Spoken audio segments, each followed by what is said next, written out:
tornado was located near Prior Lake, moving south at 70 miles per hour. Doppler radar has confirmed 200 miles per hour wind.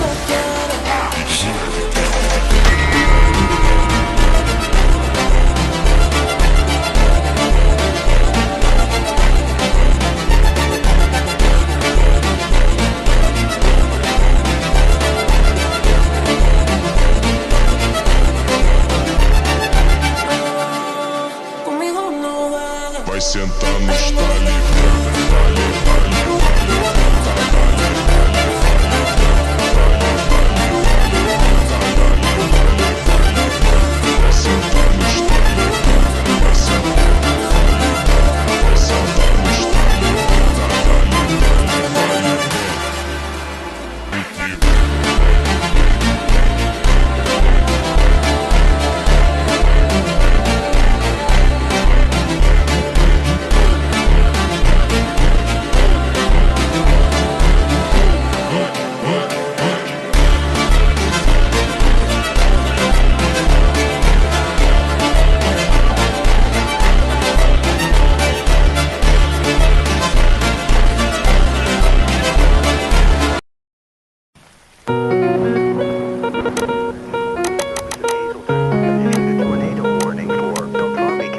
until 9:37 p.m. The confirmed tornado was located near Prior Lake, moving south at 70 miles per hour. Doppler radar has confirmed 200 miles per hour wind.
Until 9:37 p.m. The confirmed tornado was located near Prior Lake, moving south at 70 miles per hour. Doppler radar has confirmed 200 miles per hour wind.